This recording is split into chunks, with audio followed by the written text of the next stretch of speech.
Greetings, mortals, and welcome. Please present your tickets for validation. Thank you. Your existence has been acknowledged, and you have been granted access every Thursday and Friday. You will be accompanying your guides, Krista and Brandy, along with a world-renowned guest. They will be exploring an intriguing tendril of what humans refer to as reality each week, as they strive to advance you further down the path to the truths of your physical earth and what lies on the other side. Remember to please keep your hands and feet in the vehicle at all times, and do not exit until the craft has come to a complete stop.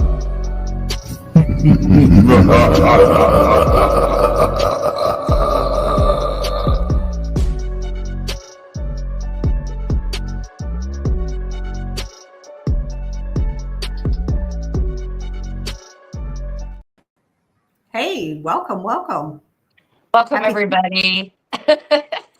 Knock on wood, Brandy. Man, I don't want to jinx it, but you're here still. So everybody knows, backstage for the last 30 minutes, Brandy, we've had issues with Brandy's internet. Absolutely. You know, and it's every time we have a fantastic guest on, this happens. Every single time. And But we do have a little surprise. We have Monica Rawlins is going to be joining us. There she is. And there she is. So she's going to help us out, or help me out if I happen to blink out, black out, whatever I'm going to do tonight. So thank you, Monica, for joining us. Yes, appreciate it, for sure. For sure. So we'll talk briefly about the conference, and then we're just going to get right on with the show. If that's right with you. Yeah. So yeah, you start it. Okay, I will, but you need to bring the updated list up. I don't have that available to me right now because I was going through all that junk of rebooting. So if you'll do that, It is going to be September 19th and 20th of 2025 in Richmond, Missouri at the Eagleton Civic Center. It's going to be a fantastic event. We have a meet and greet on Friday night. We have the conference on Saturday, and of course the ghost hunt is Saturday night. And all of our speakers have graciously agreed to come and ghost hunt with us, which is really fantastic and unheard of. I haven't heard of every speaker coming, but it's the first time I've ever heard of this, and it's going to be fantastic. You can go to Blondes and Booze on Eventbrite, look up Crossing Realms Conference, and I tell you what, you can get all your tickets there. It's really inexpensive. Like I said, we're trying to keep it the prices lower so everybody can come and enjoy. So we have some fantastic speakers, and we're adding special guests. I mean, wow. So I'm going to let Krista take over and talk about those speakers and special guests. So the speakers is Greg Ogles, Haunted Souls, Haunted Garage, Ron Murphy, Lady Ann Celine, Dr. Dean Bertram, William Lunsford, Heather Mosier, Small Town Monsters, Josh Hurd, Malvern Manor, Christopher Jordan is our tech. Tex is going to MC. Ken Gerhardt's going to be there, Dana Stricker, Brent Thomas, and we added Ryan Edwards and Mike Familiant. Yeah. Well, Mike's coming from where? He's coming from New Jersey, he told me. New Jersey. Look at there, New Jersey. And he's a Bigfoot guy. And so, yeah. I know. It's just going to be just a massive coming together of the minds, I think. They're coming from all over to the little town that Krista and I, frequent a lot because that's like our second home. So this is very exciting for us to bring everybody together, and to help with historic preservation and to, just to give the community a little boost and all of that kind of stuff. It's fantastic. I'm so excited. Yeah. And we are more than halfway sold out for the ghost hunt too. So yeah, so I believe there's only 7 tickets left. Yeah, don't sleep on those tickets. I'm telling you, don't sleep on those tickets. You can go back in and buy the conference tickets later, but I do recommend if you want the ghost hunt, go ahead and get them now. Hey, great Christmas present. Great Christmas present. What It sure is. It sure is. So I'm not going to waste any time. I'm pretty excited about our guest here tonight. He looks like he's ready. Mr. Dave Schrader, hello. Yeah, I thought I'd put on a ball cap since it looked like only one of us kids weren't prepared for the show tonight. Right? I know, right? Yeah. I don't know. Monica I feel like and I'm missing some we hair. love our or hats. something. There you go.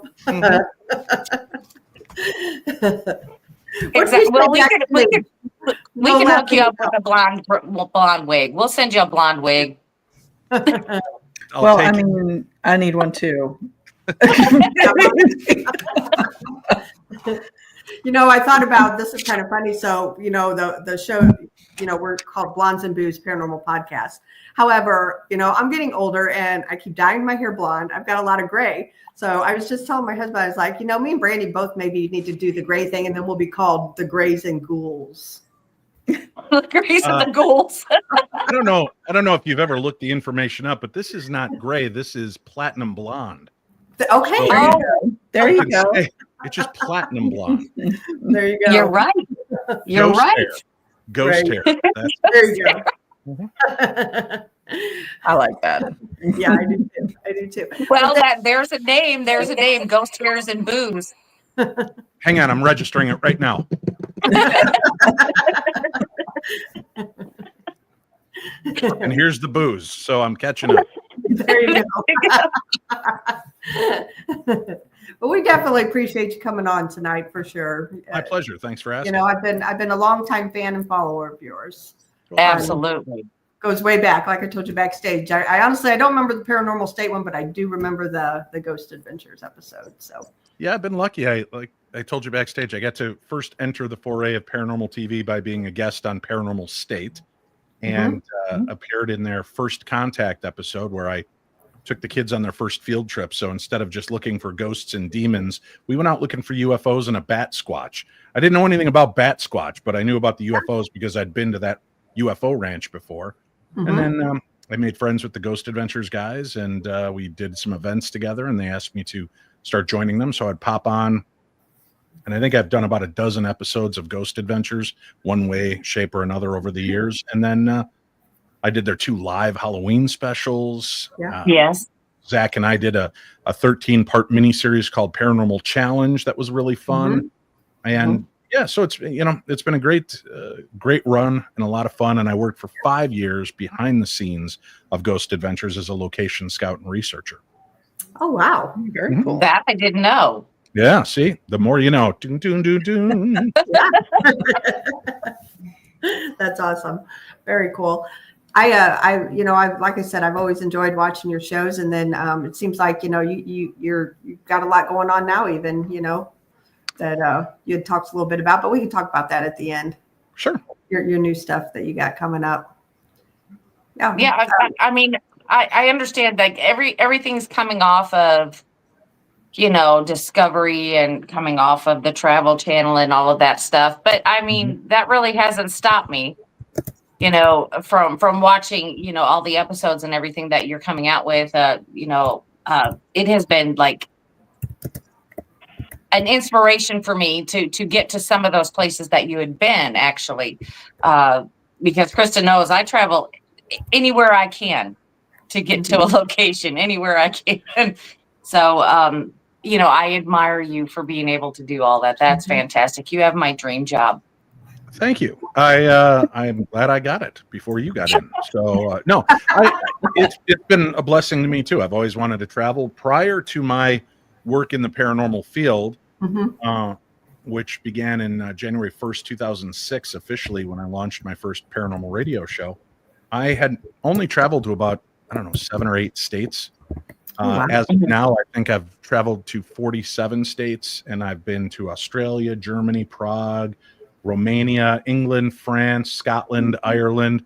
So it's really helped get me out of my lack of travel and see the world and see historic sites. So I've been extremely blessed and lucky to get these opportunities. Yeah. How did you actually get into the paranormal? I bribed my way in. Plus, let's face it, I've got some great man boobs, and that really kind of gets you far in this field. Oh, that's hilarious. It was just, right place, right time kind of scenario. When we first launched our radio show, there was Coast to Coast AM. And then I was familiar with one other podcast at that time, and it was Jim Harold's Paranormal Podcast. And there was nothing else out there that I was aware of. We launched our show January 2006, and then quickly found Ghostly Talk and Night Watch as two other podcasts that were out there. So we were all the first four. If they ever make a Mount Rushmore paranormal radio, I think that'll be us, and Art Bell and George Norrie will be tagged on as well, of course. But yeah, we were the first four that were really into the podcast realm, and lucked out, and I've been doing it ever since. I left Darkness Radio, the show I began back on January 1st, 2006. I was with that, and I quit that about almost 4 years ago, and then launched Paranormal 60, which is a different type of show in the sense that before it was all radio. Now, much like you, I do a video podcast that's live Monday and Wednesday nights. The audio goes out early morning Tuesday, early morning Thursday, and it gives me a chance to interact with guests and speakers like this. So I can actually see you and feel engaged in the conversation. Great. Yeah, that's were you. So when you started doing the shows back in the day, were you a believer in the paranormal, or were you kind of still skeptic? Well, I'm still a skeptic, which I know flies in the face of convention for a lot of people, because I've had remarkable experiences my whole life, but I question everything. Okay, so I had that experience. What does it mean? Did I really see this, or did I misinterpret the meaning of what it was? Did my eyes really see a dark shadow moving around in my room, or were my eyes adjusting and I was catching a floating remnant in my eye that made it look like something was moving down there? So yeah, I'm always questioning the type of experiences I have. I'm always seeking answers, but I have also gotten to the point where I love to embrace the weird and just have fun and go out and see what the universe wants to show me. Yeah, absolutely. Absolutely. You came out with it was kind of funny because, as I told you backstage, Katie Stafford is a good friend of ours. And so it was several years ago, I was sitting at a place called Tri-County Truck Stop with Katie. We were doing an overnight with the public. And he's like, he said, I'm getting ready to do this show. And then he told me, he said, but I can't tell you who's on it. I was like, oh, come on, and so then he mentioned it. He's like, well, you can't tell anybody I told you. So I didn't, but I was pretty excited that, he was doing a show with you. Yeah, well, I got the opportunity to do the Holzer Files for 2 seasons with Shane Pittman and Cindy Kaza. Which was a fantastic show. Thank you. Yeah, we were really proud of that, and still very disappointed for the timing of it all. We did well in our first season. In our second season, we did well for the beginning half of the show, and then they took us off the air for like 2 months, and then put our last 6 episodes available only on Discovery Plus, where a lot of people had not gone yet. Right. And then their response to us was, well, your ratings have dropped. I'm like, well, we went from 8 million viewers potentially on the Travel Channel to 100,000 potential viewers on this. So, so they canceled that show. They rolled Cindy and I over to the Ghosts of Devil's Perch with KD, and Shane got picked up by 28 Days Haunted on Netflix. And funny enough, it was the same production company that did Ghosts of Devil's Perch and 28 Days Haunted. I had recommended Shane and his team for 28 Days Haunted to the producers, because when they hired me, they'd informed me, we really wanted you to be the host of the show. And we were kind of bummed out that we'd have to roll you over onto this show instead. And he goes, so now we're strapped. We need a host. I said, call Aaron Sagers. And then he goes, then we need one more team of 3 people. And I said, well, Shane Pittman has a paranormal team called the Searchers. And they called and took 2 of the guys from the Searchers. And then they said, do you know a good medium or psychic? And I had a friend of mine, Amy, who didn't have a lot of TV exposure, but I thought would be decent for the show. And they brought her on. So I got to, I think I appear as a producer or consultant on a few episodes of 28 Days Haunted as well. So it was really kind of a neat little vibe that even though Shane and I weren't working together on the same show anymore, we were still connected through the familiar That's awesome. webs. Yeah. And then I, worked with KD, which is weird. KD's a great guy, but I came off of the Holzer files with Shane, who is a very, he's a good investigator, but he brings a chaotic kind of energy. He's very human in his responses to the things that happen. And that's not meant as a slight to KD, but KD is a former military, and the guy has seen action and been in a lot. So we went from having kind of that one chaotic agent on the show that really kind of his nervousness sometimes helped to build the energy and fear to now we have a medium who sees the dead all the time, a lead investigator that's not easily shaken, and then you've got the tech guy who doesn't twitch at all when something weird happens. So it was weird. And Shane and I hung out together all the time, and KD is very loner. So while we were filming the show, I think maybe for the 3 months we were in Butte, Montana, we might have hung out off air once or twice. In 3 months, because when he wasn't on air, he was in the basement there at the church in his lair, building new equipment, testing equipment, just constantly working. So it was a weird and different atmosphere to join on to Ghost of Devil's Perch. That show did really well in the ratings, and they had wanted to go further with it. However, that's when Discovery Networks bought HBO Warner Brothers. And when they bought that merger, they bought $50 billion in debt. So they had to start carving things out. And Travel Channel was one of their first things to carve out. So, at that point, Discovery Channel had Expedition Unknown. So they just rolled Ghost Adventures over there. And I think Expedition Bigfoot. Yeah. And that was it. Everything else got put away because they had to carve out as much as they could from their from what they owed. And so, unfortunately, the paranormal really took the hit. Yeah, that's a shame because, for a while there, I was kind of looking to see, and Googling, any new episodes of any of these shows. There was a bunch of them I liked out there, and no, nothing. So that's a shame. But you talked about, we can talk briefly about the new channel. Sure. That everybody needs to go and sign up for. So I have Roku, and you said I can do it on Roku. So I guess I'm like Fire Stick and all of those. Yeah, I think it's on Amazon Prime, Fire Stick, and Roku, and some other. You can find it for your phone in your app store as well. It's Beacon TV, Beacon.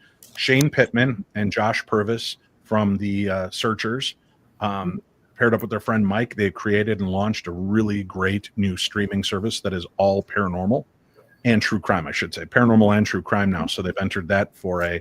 And I'm really psyched and excited to be a part of it. They've got all brand new programming from some really great people. Ryan and Rochelle from the reboot of Ghost Hunters have their own series on there. They've just got some really cool stuff. I don't know what I'm at liberty to say, but I can mention our show. Cindy, Shane, and I are going back out on the road in January to begin filming a new series. We're going to do 6 episodes called Paranormal Mysteries. And we're going to go out and do what we do best and work as a team and get to investigate and see if we can bring some answers, be a voice for the ghosts, for the spirits, and help try to, bring history together with the present and have a better understanding of what went on and why. So we're focused on that. Yeah. And hopefully the new episodes should start airing in fall of 2025. But I believe right now, if you sign up for Beacon TV, Stream Beacon TV, I believe if you sign up before January 1st, you can do their legacy package. So like if you sign up for a 1-year subscription, which is like, I don't know, like $80, they'll lock you in and that price will never go up in the future for you. You'll always get that 1-year price. And I know there's a lot of people watching right now. They go, I'm not paying for another streaming service. Well, you can drop some of the old streaming services you had that you thought had paranormal programming on it that no longer do. And for only $4.99 a month, you can get Stream Beacon, and it's going to have all new high-level, high-quality programming that is going to be TV and movie quality. And you'll get to see a lot. All I can say is you get to see a lot of your favorite TV personalities that will be back and doing new programming. Yeah. Yeah, I look forward to that because, as you said, I feel like I'm paying $5.99 a month for nothing because I've seen everything on there already.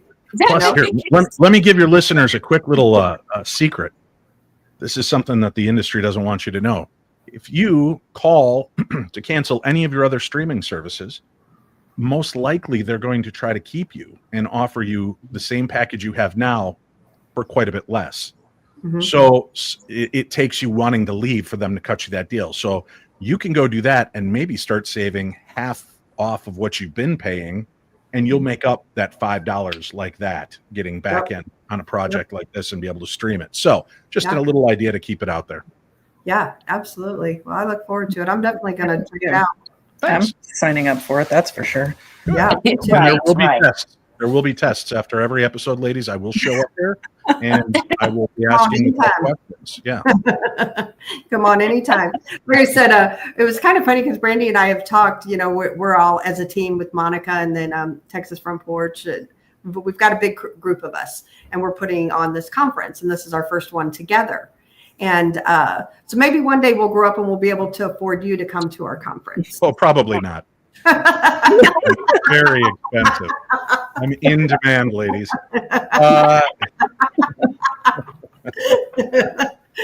As long as it comes with a blonde wig, count me in. Let me know what you need. Okay. I will supply it. I promise. And it'll be a good one, too. Hot damn. Braided pigtails like yours. I'll braid it myself. I need one too. I think you should have the braided pigtails. Absolutely, you're included. I'll get you one too. If it's going to be blonde, I kind of like it to be the Billy Idol 1980s version. There you go. How about the female mullet where it's just really long? No, how about if I just go with the Billy Idol spiky hair? Let's stop messing with this. Straight up. That's it. Just straight up. That's all we need. That's all we need.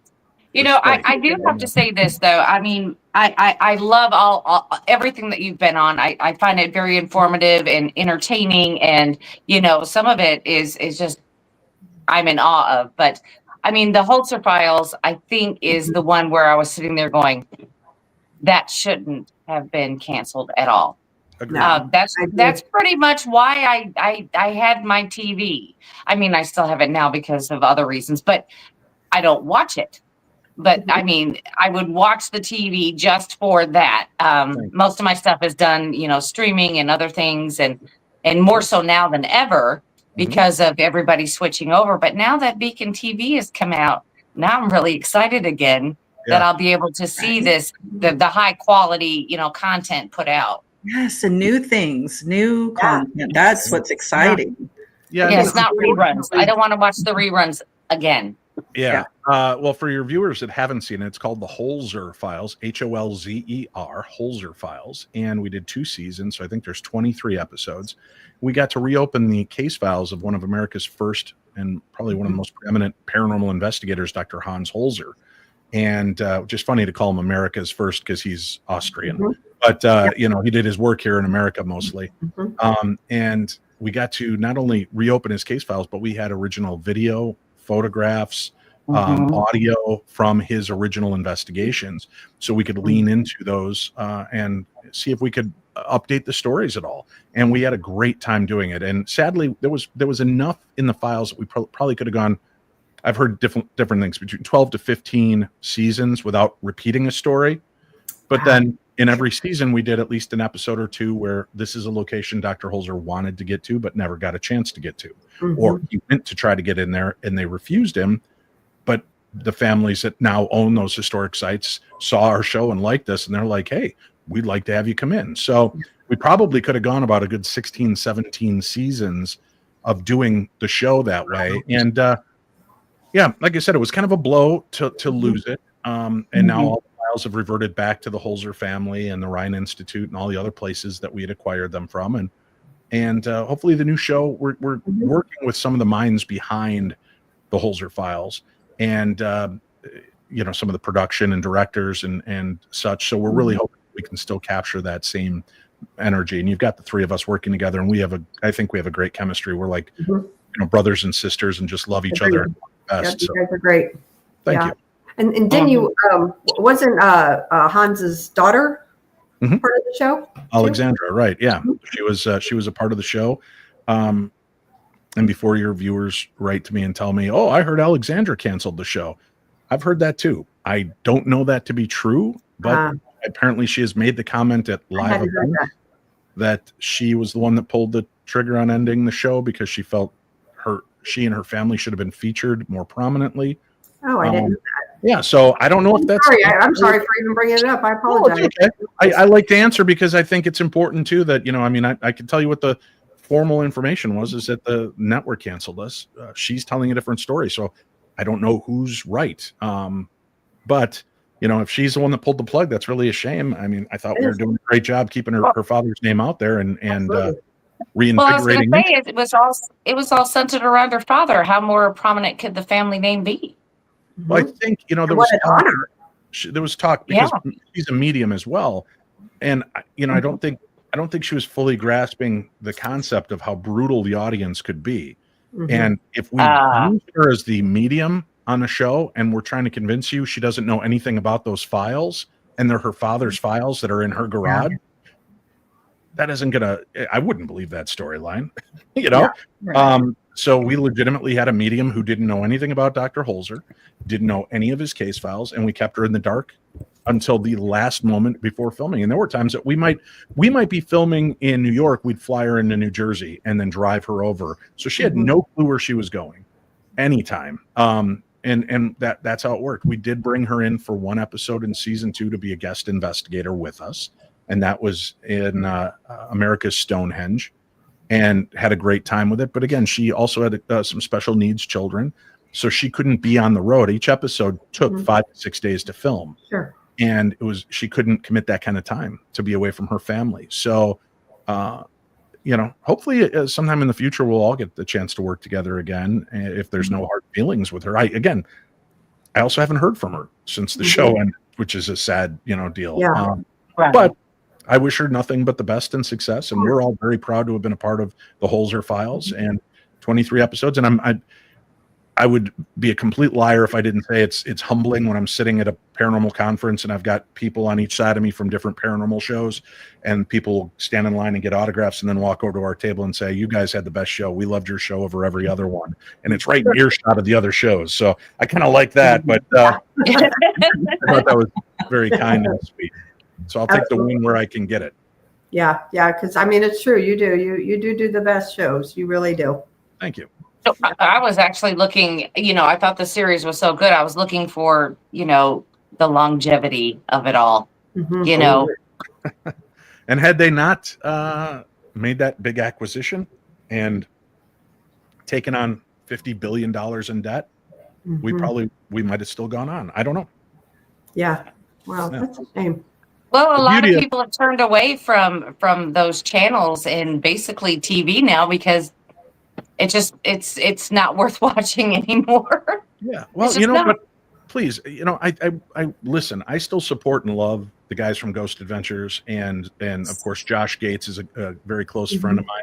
So keep watching Expedition X, Expedition Unknown, Expedition Bigfoot. I'm friends with the cast of that show, and Ghost Adventures, because the problem is if people really do start to tune out, the networks will miss the cue. Because instead of just saying, "Oh, these are shows that have run a long time," and maybe people are looking for some infusion of new blood, if you stop watching those shows, they're just going to think it's dead, and then the paranormal TV programming will probably be dead for 5 to 10 years.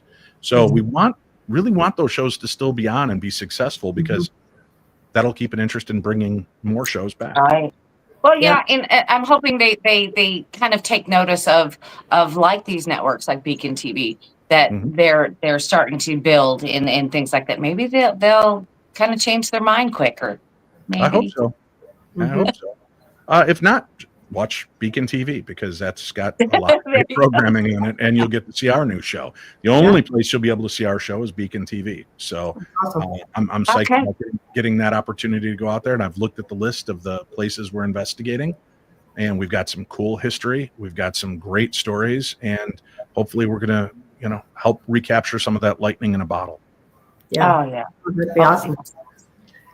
That'd be great. And are you going to stay here in the States, or are you going to do some afar? Yeah, we were really hoping for season 3 of the Holzer files to get to go overseas and investigate a few of the places that Dr. Holzer investigated, but overseas is expensive to do shows over there. So we didn't get a chance to, unfortunately. And with this new series, because it's at a startup streaming service, we are being very cautious with the budget and doing what we can to nip and tuck and make it as affordable for the program to do, and that's where we're at right now. So it'll be in the United States, but I think you guys are going to be pleased with some of the locations and the history of what we're uncovering. Awesome, very cool. What do you? I'm into I like the history of a lot of these places, and I say this all the time. Our viewers know, if it wasn't for a lot of these ghost hunts and things like that, when we do them, when Brandy and I do them, we donate that money back to the location, because that without historical preservation, our history's gone. It's gone. So we actually spend our own money and time in doing these type things. And I just think it's cool that you guys go to these places, and a lot of the places that you've been to have been places oh, I want to go there. We've watched from your shows and things like that. Well, the history is what really draws me in. I think it draws all three of us in. The fact that we get to stand in these places with this remarkable history and sometimes forgotten history, and giving a chance for the souls to be heard again. And I think it just reinvigorates that element. You're right. I think that we need shows to continue, because it is spoon feeding people. A lot of people watch those shows not for the history, but to see a ghost. And then they fell in love with the history, and they fell in love with the concept behind it. And, that really built a new industry. It wasn't just who can get scared. It wasn't Fear on MTV, which was, we're going to put these 8 people in this haunted with their own cameras running around screaming. Instead, they really built on the history to explain to you why something like this would have been haunted and what were the tragedies that took place there. Look at how they treated people in asylums. And what did asylum mean? For many of us, asylum was, this is where you put the crazy people. And that is the case. But in the case of the Rolling Hills Asylum up in East Bethany, New York, that unfortunately you put crazy people in there. But you know who else we put in there? We put in widows and their children, because they're of no use to the society now that their husband is dead. And we're going to also put in their homeless people, because we don't want them on our streets. And we're going to so they would have this eclectic mix of people that really should not be together, and violence would happen and cruelty. And it was really horrible. And you have to see these kind of stories to hear these tales. So hopefully we never make these mistakes again.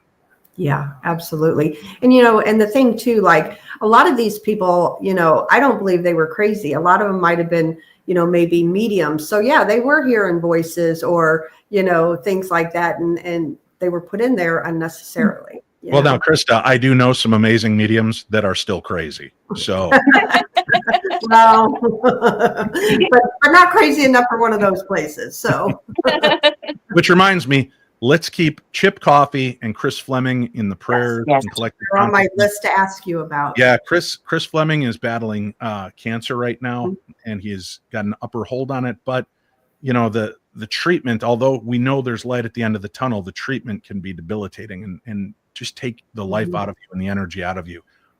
Chip Coffey, I think, went in the hospital over a week ago now, and he's been having trouble breathing, and he's been very sick. And I just updated today that somebody had posted, that he's still in the hospital, still dealing with stuff. So let's just send some positive love, energy. If you're a healer, send Reiki, send positivity. If you're a witch, throw some good spells their way. Just whatever you can do, help Chris Fleming and Chip Coffey. And let's not forget our good friend Andrea Perrin from the Conjuring House. Andrea is the oldest daughter. Yep. She's dealing with stage 4 metastatic breast cancer. Wow. She seems to be dealing really well with the chemo, and the chemo seems to be doing its job. So again, knock wood, everything will go well. And I know there are so many more people out there. I don't know all the stories. We seem to be losing people left and right in our field as of late. But let's just keep our friends in our hearts and minds, especially this time of year.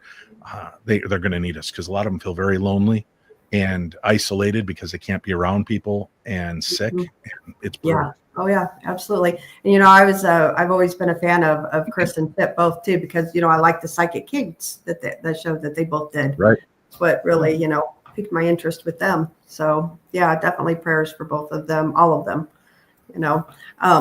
Wow.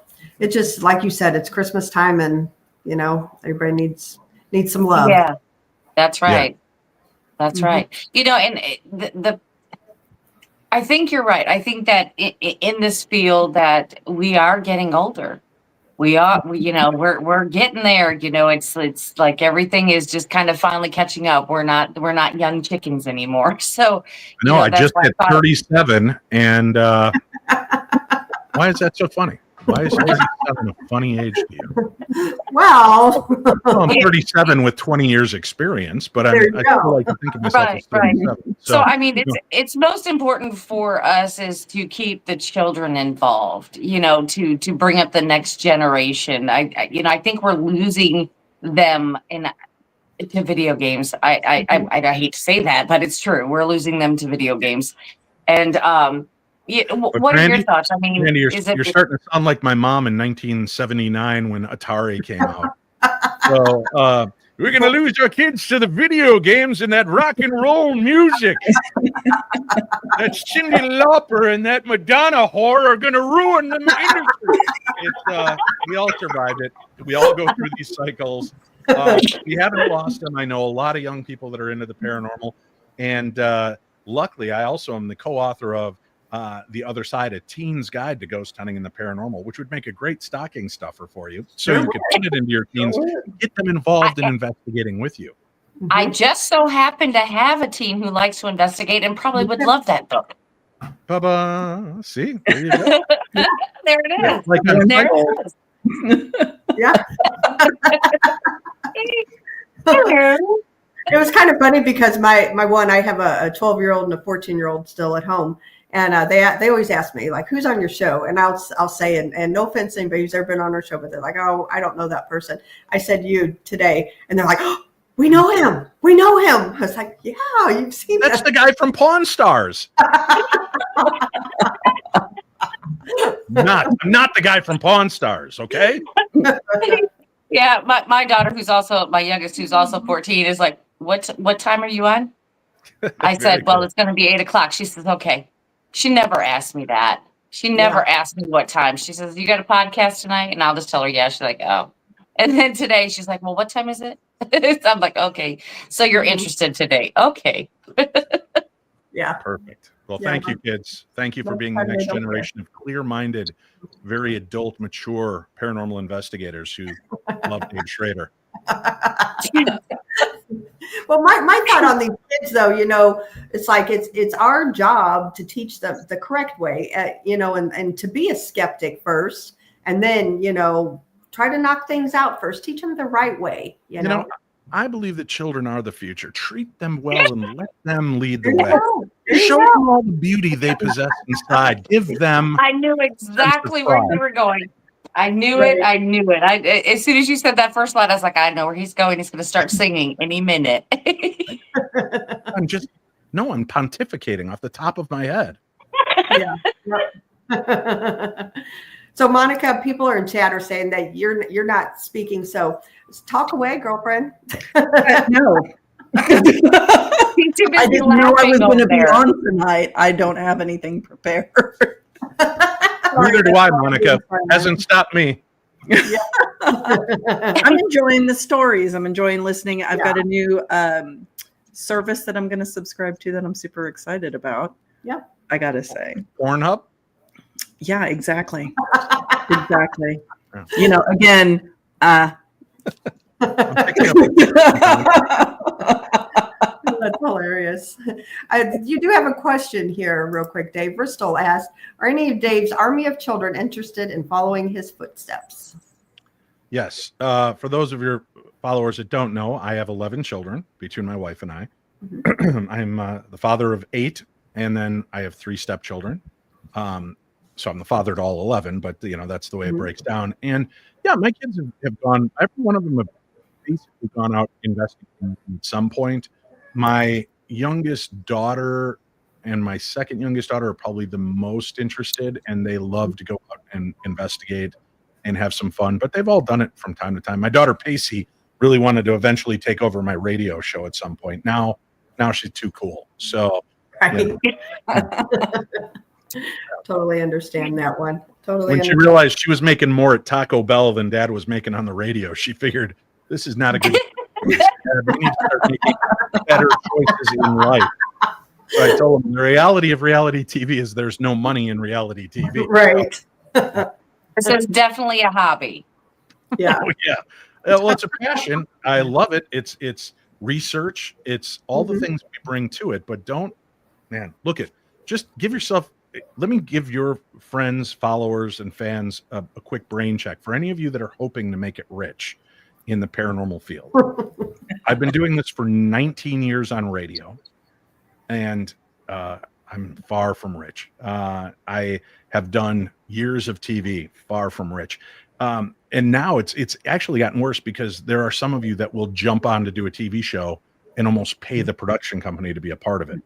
Which then they think, well, why are we paying anybody else? We can get all these goofballs for free.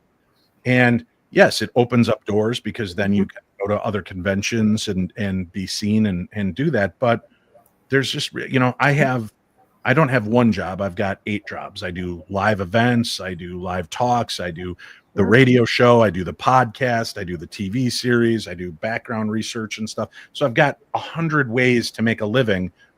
So I'm busting my brains for what most of you do just at your one job, and you get to see your family and friends. So, it's not the greatest field in the world if you want to make money, but if this is your passion and you love it and you really want to get into that, go for it. But I don't want you blindsided and thinking you're going to be a millionaire because look, there are a lot of TV personalities and movie stars and musicians that are barely getting by as well. And you're like, how is that possible? And because a lot of them didn't make the kind of money you think they made, and they were much more famous than any of us reality TV goofs. True story. True story. Dun, 2 years dun, dun, the more you know. Yeah, very true though. 2 years ago, actually, Brandy and I were approached for a TV show, and we turned it down. Yep. Yeah, Sure it's not our thing. We prefer to do this, and that kind of thing. That's what we like to do. Well, Shane and I thank you for turning that job down, because that went to Shane and I for the Holzer files. So thank you. I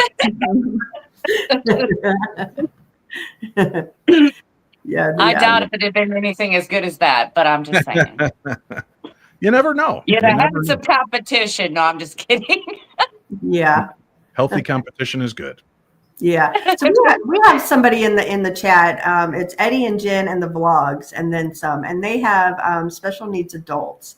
And I guess they're fans of yours. And he says, Blondes and Booze, Paranormal Podcast. My boys wanted to ask Dave if he ever comes to San Antonio, could they meet him? And if he's okay meeting special needs adults. I'm fine meeting anybody. I've got no problem with that if I'm out in that area. And your best bet is just keep an eye on social media, because I usually, when I'm out visiting or doing things, I'll usually post where I'm at. So unless we're on a lockdown situation for a TV show and we don't want a bunch of people showing up. But yeah, I mean, my podcast, The Paranormal 60, every Wednesday, I'm joined by 3 of my friends. They're all from Texas, and it's San Antonio and Austin and Dallas and all of that area.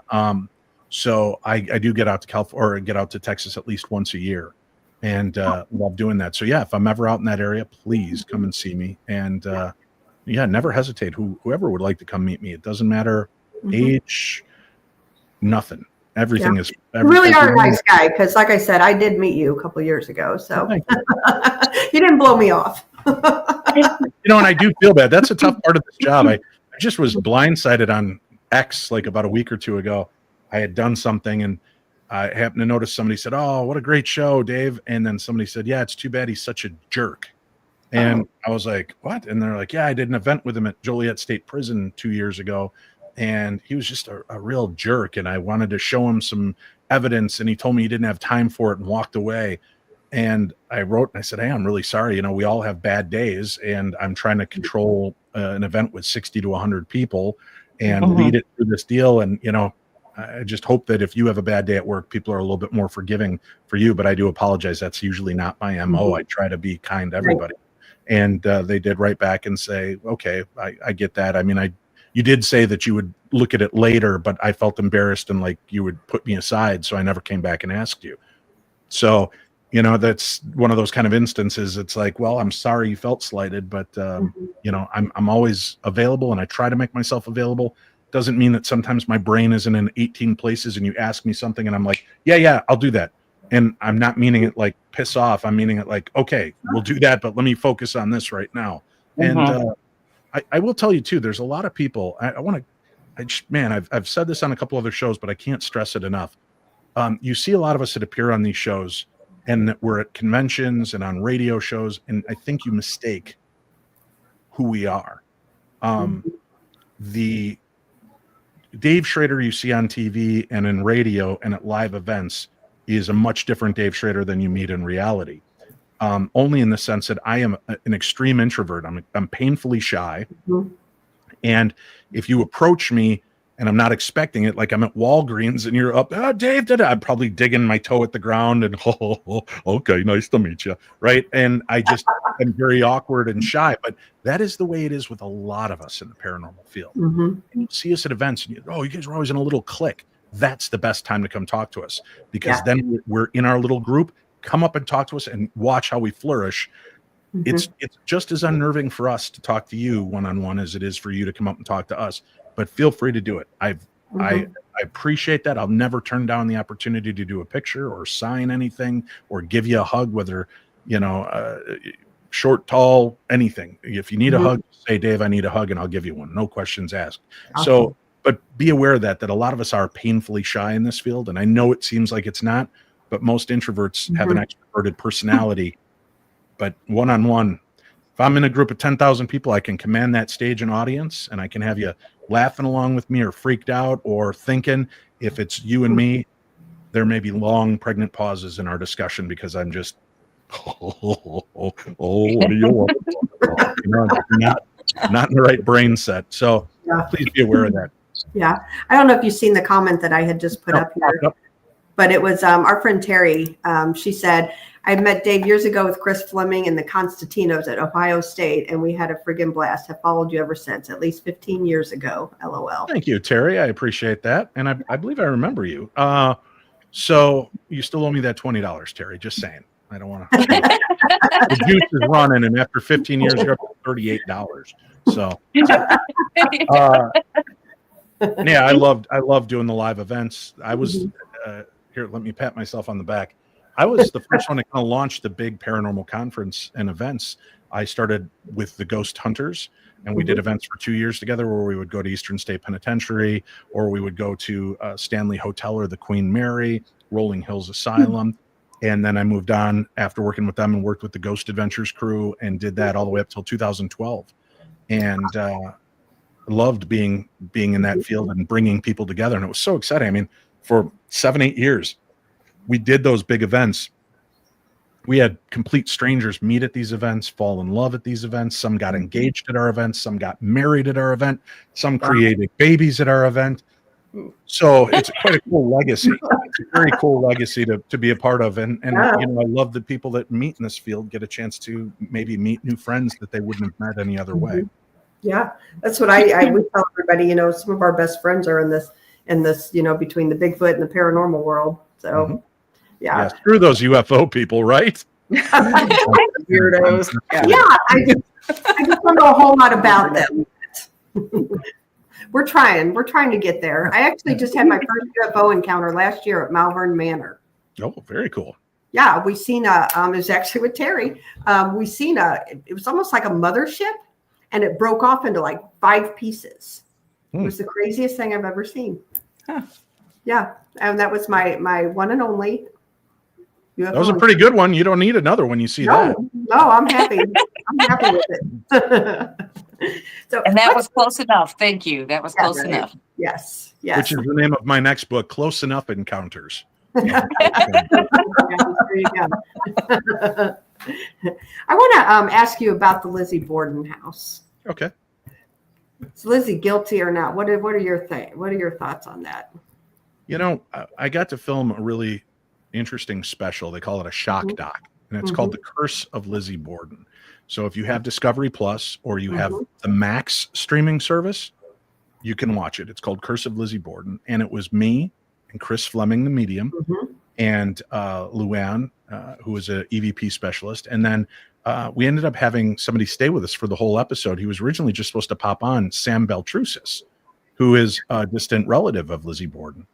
And we had a really powerful experience a couple times during that show. And I think that if she was involved, I don't know that it was necessarily under her control. Really? I think there might have been something supernatural about it. But more importantly, she continued to live defiantly in that same town until she died. She did. She had to, she moved from that house down about a mile. And I got a chance to visit both houses, and both houses are in the special we filmed, and we got to do a closing prayer for Lizzie. I'm sorry, Lizbeth. That's how she prefers to be called now.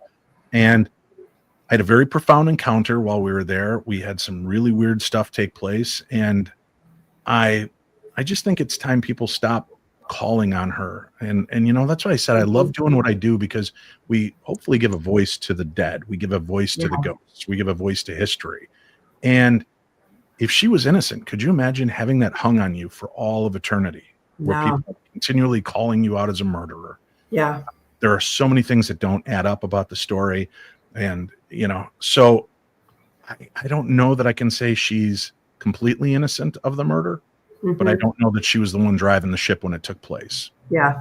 Do you believe there's a dark entity there now? I think there's a psychic scar that will always remain there. And especially because so many people go there picking at that scab. And I think that is a deeper truth. I think a lot of these places are not really haunted in the way that we think they are, but I think they are a mason jar filled with hornets. And you go in and start poking around and then wonder why you get stung. There's a lot of energy and a lot of sadness and tragedy, right? Yep. And then the other thing to consider is how many people go in there with their own baggage. Sure. And may leave that baggage behind, the expectations, the fear, the anxiety, all of that. And I think that just adds to it. So do I think there's no, I don't. Yeah. Yeah, it's such a sad story, really. It is. And as you said, there are so many people that go in there, and they go in there with the mind frame that, she's guilty and she did this, without, totally get it. I'm not 100% sure she did it. Right. That's what I'm saying. Is there's still so much to it that doesn't make any sense. And I know part of it is, people say, oh, well, when they came to question her, she was so matter of fact and so placid about it. But what you forget is, literally, the doctor down the street came to their house. She was worked up and he gave her morphine.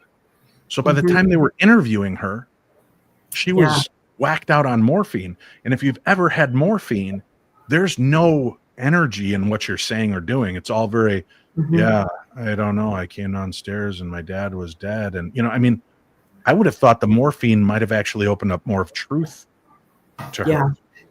She might have opened up and said, he deserved it. He touched me, like so many people think Andrew Borden did, or there are all these accusations. And that's why I said, we got to be so cautious about how we handle these things. There's an old saying that we die 3 times, right? The first, when the final breath leaves our body. The second is when we're put into the ground.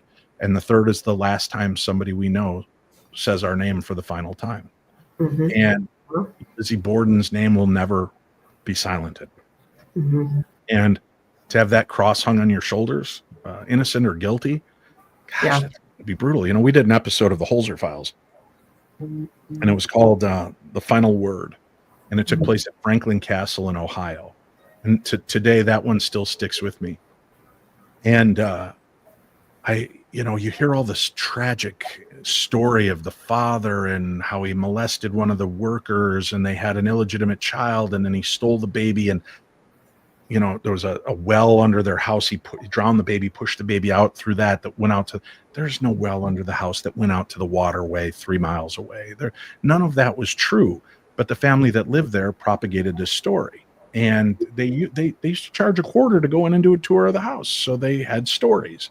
Mm-hmm. So we uncover this, and what the real tragedy of the story is that a little girl died sadly of diabetes complications and has continued to haunt that house trying to find her mom and dad.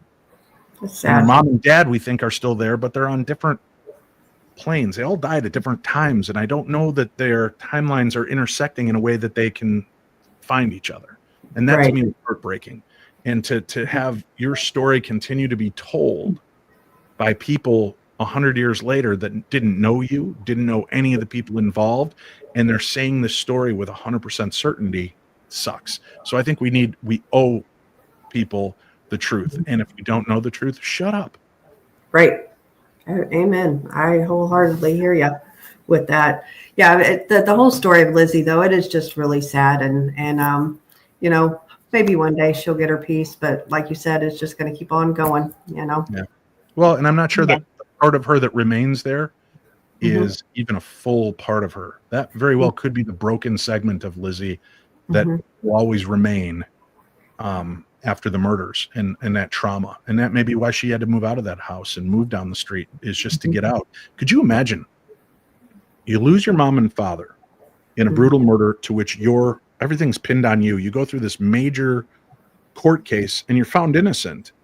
And then you move down the street, try to reclaim your life, and people keep pointing and whispering. And little girls used to do the hopscotch and the skip outside, singing the Lizzie Borden took an axe, gave her mother 40 whacks. When she saw what she had done, gave her father 41. And she was alive to hear that. Yeah. Mocking. That, if she was innocent, could you imagine? That's hell on earth. Yeah, absolutely. You know. Yeah, I definitely couldn't imagine that. It's on my bucket list, though, the Lizzie Borden house. Yeah, to go there just to let it be and just be there. I get that. You know, I'm fascinated by true crime. I'm fascinated by the paranormal, but I don't know that I would ever need to go back to the Lizzie Borden house. And I don't know that I would need to go back to try to communicate. I would go back if they were having problems and things were amping up. I would go back to try to see if we could help, but I wouldn't go there just to poke Lizzie anymore. I think she needs to be left alone. Right. Mhm. Yeah, for sure. All right, let's go on to a different subject. That was sad. That was bad. But that's okay, right? Because it shows reverence and that we do need to have moments like this where we do examine it. The paranormal can be a lot of fun, but remember what we're doing is, you know, there's a lot behind this. There's a reason these places are haunted and the stories exist. And I think we dehumanize the memory of so many of these people. I try to show as much respect as I can when I go in. Yep. And you know, I get great EVP, I get great responses, and even in the cases where I've been knocked around, I think it's the ghosts. Imagine all these people coming in over the last 100 years, communicating with you, calling you names, picking on you, all this stuff. I've taken it as a gift that if I've been bitten or knocked down, pushed, they chose me. I didn't leave. I didn't run out. So, and then we get some really good responses after. So I'm really hoping that they chose me, saw that I wasn't going to leave, and then they felt that they could communicate with Cindy, Shane, and I. Do you mind talking about the time you did get knocked down? Which one? It was on Whaley House was the first one in San Diego, which is funny because anytime somebody approaches my table and goes, "I love the Holzer files," my favorite episode, I can put my finger up and let me guess, it's the Whaley House when I get knocked on my ass. Yeah, I love that episode, dude. And I'm like, sure you do, jerk. No, that's awesome. Yeah, that was a really profound story. When I was told we're reopening Holzer's case files, I'm like, that sounds great. First episode is the Whaley House. I was like, no, let's do that in third season. And they're like, dude, he put this on the map. I'm like, yeah, but every show, every documentary, every book has beat the shit out of this story. There's nothing left to tell that's of any interest. And they said, well, let's find out. You know, back. And I'm like, all right. So we went in and we found really compelling things to talk about and had some experiences and realized that the story that we uncovered surprised the people that ran the house, surprised us, and it gave us a chance to speak for those spirits. And I got knocked to the ground after this ghost was warning me through Cindy. And remember, this was my first time working with her. I knew she was intelligent and she was smart and she was funny and she was beautiful. That's all I knew about her. You know, you could tell me you're a medium until you're blue in the face. You're telling me, oh, the ghost is behind you. He's going to knock you down. Yeah, okay. Yeah, that's going to happen. And then we heard a gunshot as I was poking the spirit. You know, this one ghost, Juan Verdugo, ended up being, I believe he was forced down the street to dig his own grave and then was shot to death by Mr. Whaley and some of the other. Yeah, I think it was the Whaley house. It was that episode with Cindy and them. Yeah. Yeah. And then they, you know, this poor guy was forced to dig his own grave and then shot to death. And you're like, poor guy, he was this Mexican bandito. No, he wasn't. He and his group came back to try to take this property back that had been stolen from them a couple times. And so they were the heroes of their town. They were the heroes trying to get retribution and take back what had been theirs. And, you know, the settlers in that time are like, no, we've got this property now and we'll just kill you so that we can deal with this. And that's tragedy. And I asked, you know, Violet Whaley took her own life. She was shot to death. She killed herself. Juan, did you push her to do that? Was that your impact on her? We heard bam. It sounded like a gunshot went off in the house and we all jumped. And I was like, holy what was that? And we were playing back the recording. And then all of a sudden, boom, I get hit from the side. I literally thought a cameraman had come around and tripped on the carpet and hit me because it was that forceful that it felt like something more than a person. It felt like something big fell into me. And I went up and hit Shane, thankfully, because he was a buffer between me and the wall, or I would have probably split my head on the wall and then I hit the ground. But that really shook me. I was very, you know, I'd heard people talk about being physically impacted and affected by ghosts. I'd never had that kind of experience. So it was really hard pill for me to swallow until it happened. And then you're like, oh, wow, we do need to show a lot more respect in these situations. So scary too, you know? Yeah. Then there was another house. I think it was, I want to say Connecticut. And something came zipping up the stairs at me and I went backwards into the bathroom and split my back open. Real heroically, as I collapsed back against the toilet, there was one of those toilet paper dispensers hanging out, and caught my back as I fell. Tore my shirt and tore about a 6-inch scar into my back, and I was bleeding profusely. Wow! So they took me outside and had made me lift up my shirt in front of camera and tape it all up, clean me all up, and then go back in to finish the ghost hunt. So I had that. I got bit in the arm on the USS Constellation in Maryland. And then when we filmed in Devil's Perch, I walked into what we believe is a psychic scar when I was in the little shanty town. And Cindy was trying to engage with the spirits. Something hit me. I thought I was physically having a heart attack or that my spleen ruptured or my appendix, something just popped. And I was like, boom, I hit the ground screaming and ended up spending the night in the hospital. They ran every test they could on me and couldn't find anything physically wrong. It wasn't until a day or two later when they were perusing all these stacks of newspaper articles and things that Cindy found out that spot is where this gentleman, Richard Sims, I believe, was shot. And I think I walked into that place memory. I think he showed it. Yeah. I got to feel that terror of dying without dying. So it's been really a profound experience. And I really don't want to keep having those. So it's tough. I said, we'll go out and do these other ones, but I'm going to wear aluminum foil underwear. And I don't want to be knocked around. I'm much older now. I was only 54 when I started. Now I'm 57. And my parts are getting harder to replace.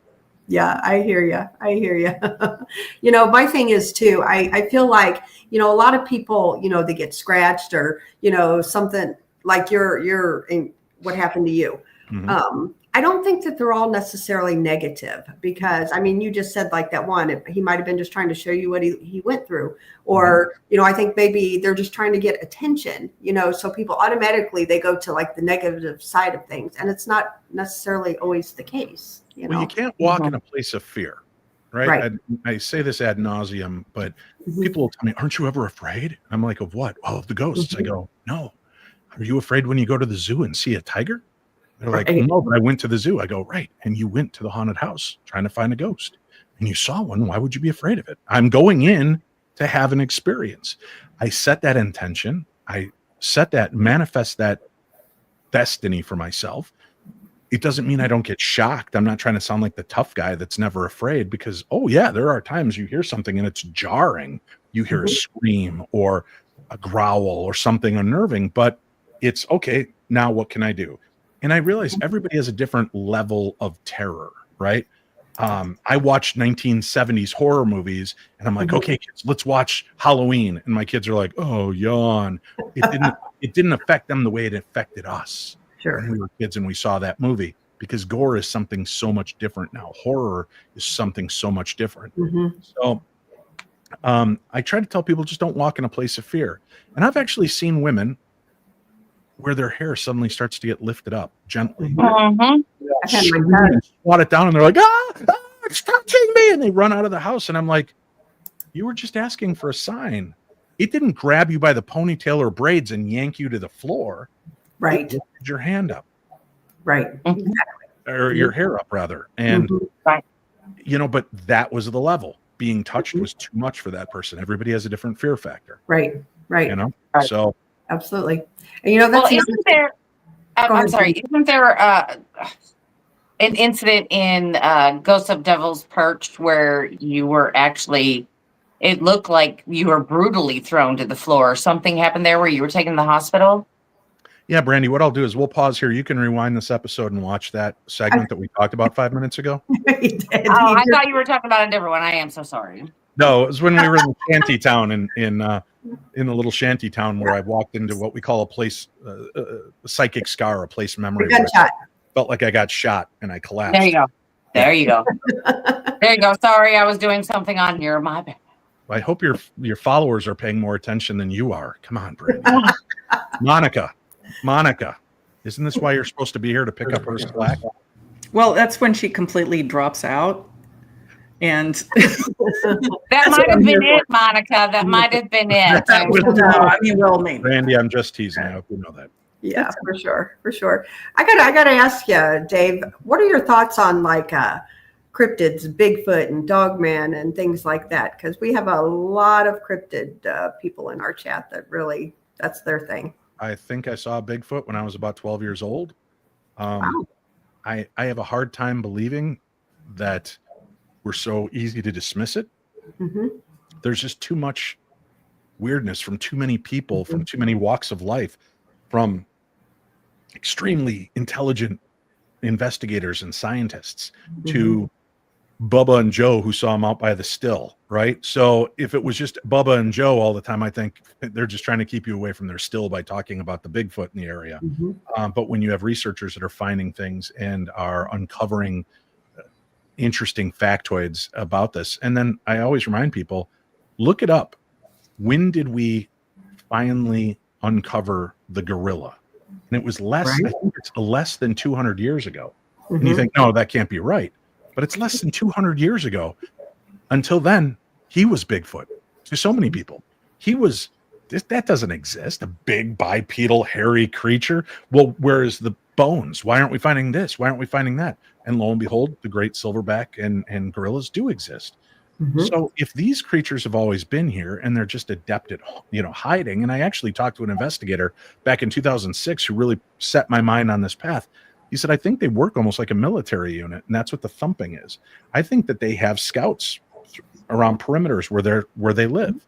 And as you're approaching, they'll bang a tree, and then that tells everybody which direction to move. And they just keep backing away the deeper into the forest you go. And then when you leave, they come back out. And just once in a while, you catch one in the wild. So I do believe that they probably exist. The dog man is fascinating to me. But, there's been this stories of shapeshifters and werewolves and lycanthropes through history. And there's always seems to be a little bit of truth behind every story, right? So was there something at some point? I think at one point in our history, we might have been more capable of things than we give ourselves credit for. Sure. I was just going to ask real quick if you went out and done any cryptid searching or anything like that. Not really. I mean, I did go with Dr. Maria Mayer. I went out to Skinwalker Ranch this year. Cool. And we got to walk the property adjacent to it in hopes of seeing or witnessing something. I've not actively gone out looking for Bigfoot yet. I'm really not an outdoors guy. I'm an avid indoorsman. But I would be interested if if the right time and place came up, I would be willing. And I just talked to Les Stroud, Survivor Man, recently on my show, and had him on, and we talked about it. And I would go out with a guy like that knows how to survive in that element, not just Bubba Ray and Jim Joe. I don't want to. I want to go out with somebody who I know can make me dinner and coffee out of plant figs and deer poop, whatever. I just want to know that I'm going to survive out there. Totally get that. Yeah. So one other thing I'll mention when you talk about cryptids, I think this is fascinating. Do you know that just about every culture has stories of dragons? Every culture. Yeah. Well, Dave, they were finding skeletal remains of dinosaurs, but these things were flying. Yeah. A lot of these are flying. Well, they blah, blah, blah. And, they dismiss. However, like there are calendars, like the Chinese calendar has 13 different deals, and they're monkeys and rats and dogs and cats. Everything is a real creature on it, and the dragon. Yeah. Yeah. So maybe there was something more to these creatures. To it. Yeah. Well, how could we get them out of, how could they go extinct? There's a photograph online of the buffalo hunters, and it's crazy. You see this stack of buffalo skulls that go up like an 8-story building heap of buffalo skulls, and they took them from insane numbers down to 1,000 in America at one point. Wow. So tell me we can't kill something into extinction.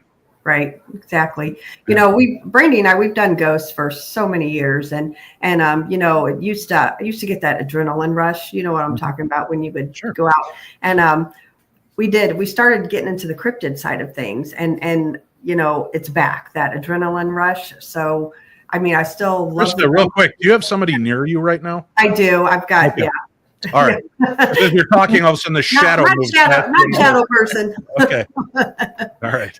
But yeah. So it's the cryptid thing. I think if you would go out there and you would do it, I think you'd really enjoy it, because that's that adrenaline rush, in the beginning of doing the ghost thing. I don't like pooping in the woods, if I'm going to be honest. So I gotta call it like I see it, Krista. If I could just make a day trip of it, and then go back and sleep in a hotel and the Bigfoot could come visit me, that'd be awesome. So no tent camping for you. Well, there's some of these. Have you seen some of the footage of these guys that are out there in their tents doing their deal? And you hear this thing huffing and snorting around their tent. And these guys have knives and guns with them, and they're afraid. We had that happen. We actually had that happen just last year. See, there's the point where I would end up pooping in the woods. Not because I wanted to. Well, I tell everybody. So where it happened was a big storm had come through, and I would, when I did have to tinkle, I would go and I would squat behind my tent. So after this encounter, I didn't actually see the Bigfoot with my eyes. I seen the shadow of it with the moonlight on my tent. Brandy, however, she was sleeping in her car right next to the tent, and she did get a visual on it. But I tell everybody that I mooned Bigfoot, because I'm pretty sure that he was watching before, Maybe not. Maybe he was in the woods going, what is that smell? It smells like asparagus. You walk up to your tent and you're like, what kind of animal pees next to their bed? What is wrong with you people? Right. Yeah. So, but Brandy did have a visual, and I don't know, that's just quite an adrenaline rush again. Yeah. Oh yeah.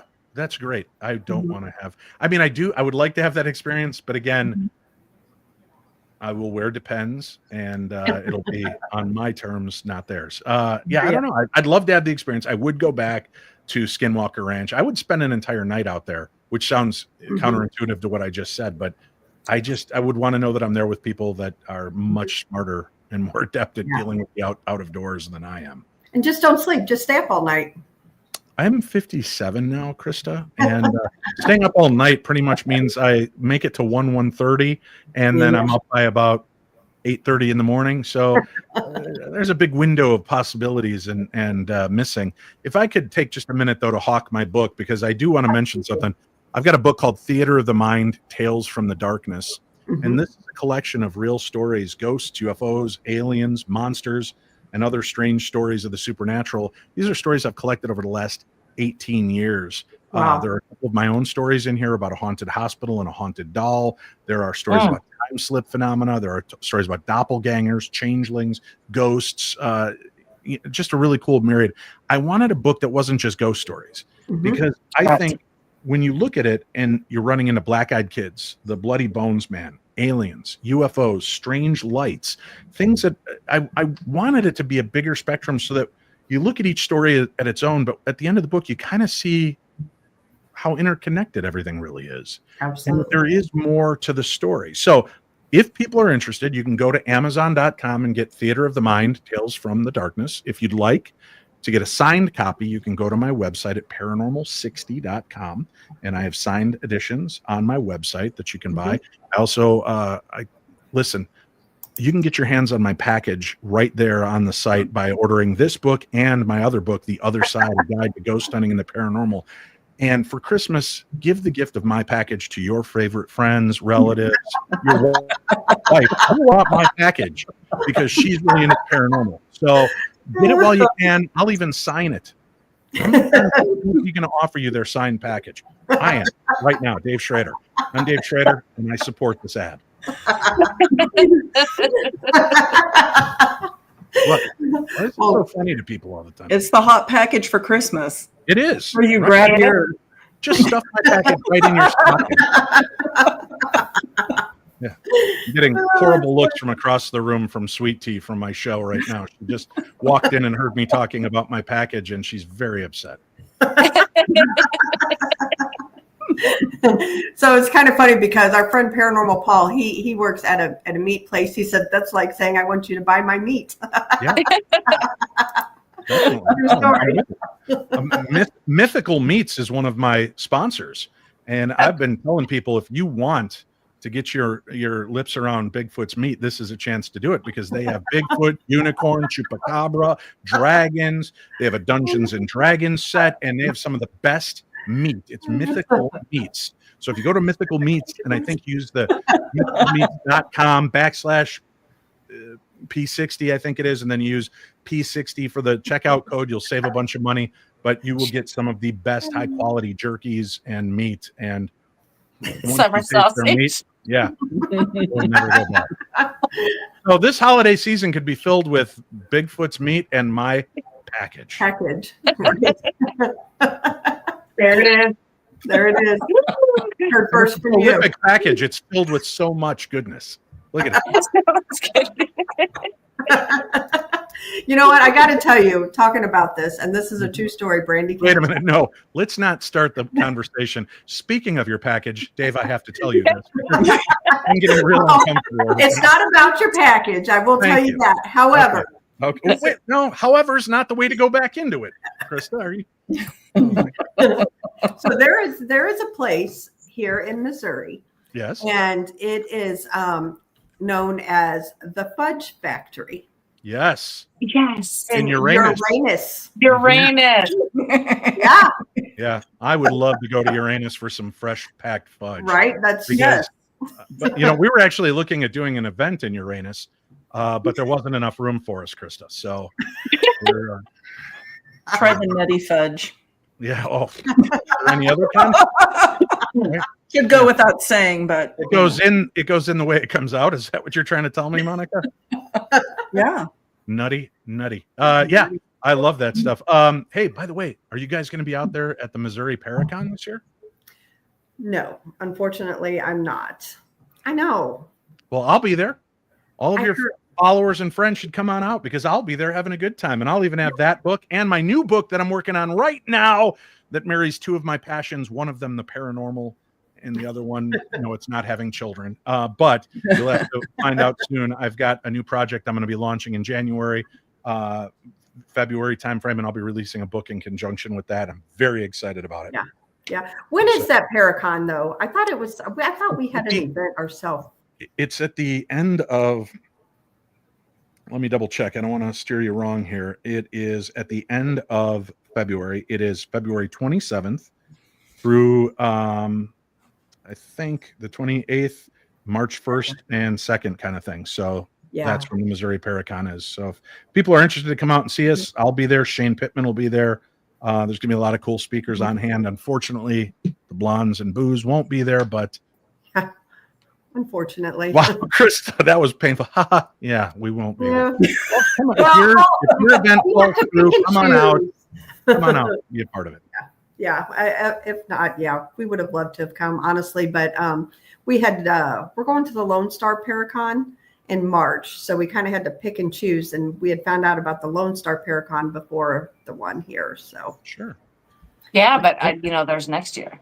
Yeah, there is next year. Plus, you want this one to take off because we should have more. We want it to come back. Events. Yes. Yeah, you're going to want to see it now that Michigan Paracon, the big once a year Paracon, Right. kind of stepped down into doing small events. Missouri is the next possibility, and that's a great central location for West Coast, East Coast, and Central America. Not Central America, but Mid America to Right. come on and be a part of that event. So yeah. That's why we're doing our conference here, just because it is kind of centrally located. Everybody that's taking part, they're all over the U.S. and it's just kind of a middle meetup spot.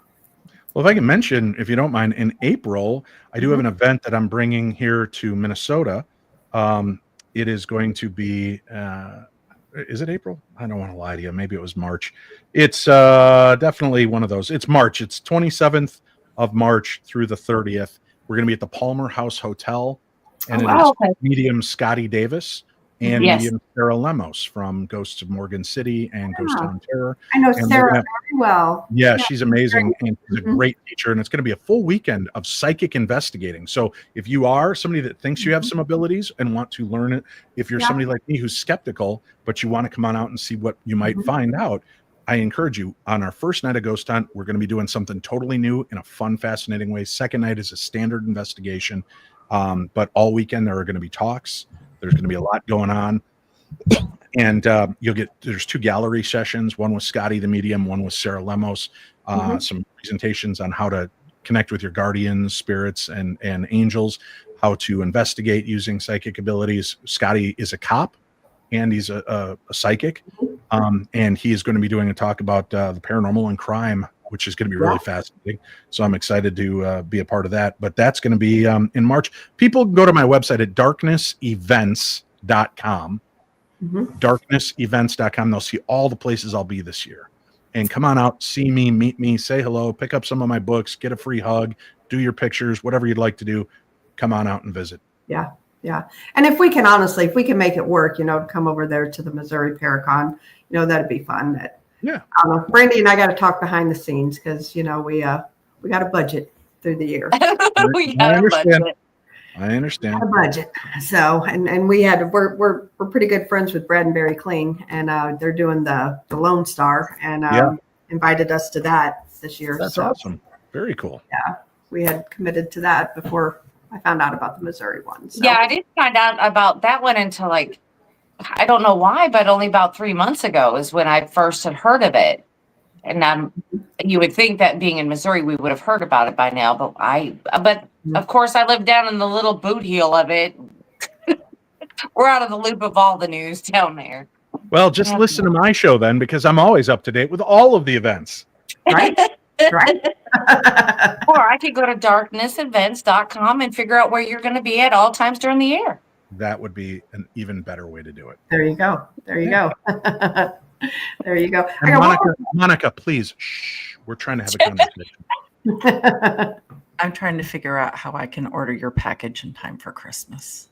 If you put your order in right now, I will sign those books and put them in the shipment and into the mail tomorrow. Before you know it, your grubby little hands will be all over my package. Do I get a signed package? It's going to be personally signed.